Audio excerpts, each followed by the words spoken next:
Perimenopause বা মাসিক স্থায়ীভাবে বন্ধ হয়ে যাওয়ার আগের সময়। সাধারণত 40 থেকে 45 বছর বয়সের নারীদের শরীরের এই পরিবর্তন হয়।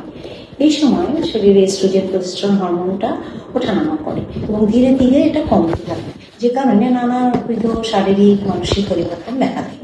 যেমন মাসিক অল্প হয়ে যাওয়া, কখনো কখনো বন্ধ হচ্ছে আবার হচ্ছে, হতে পারে হট ফ্লাশ বা হঠাৎ করে বুক গলা ঘেমে যায়, জন্মভাবে গরম অনুভূতি হয় এবং বুক ভাতা করতে থাকে, অতিরিক্ত ঘাম, মুড সুইং হতে পারে, অনেক সময় উদ্বেগ হয়ে যায়, ঘুমের ব্যাঘাত হতে পারে আর দুর্বল লাগতে পারে, ক্লান্ত মনে হতে পারে।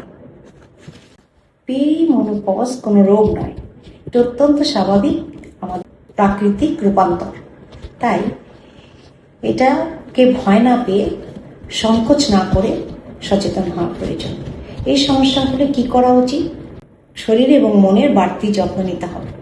ক্যালসিয়াম, আয়রন সমৃদ্ধ সুষম খাবার খাবে, হালকা ব্যায়াম করবেন, হাঁটাহাঁটি করবেন, পর্যাপ্ত ঘুম, এগুলো বিশেষ দরকার।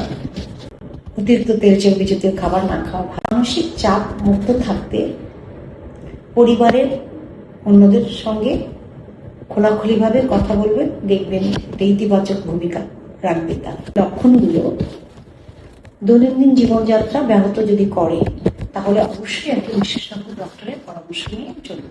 মনের এই স্বাভাবিক পরিবর্তনকে ইতিবাচকভাবে স্বাগত জানান।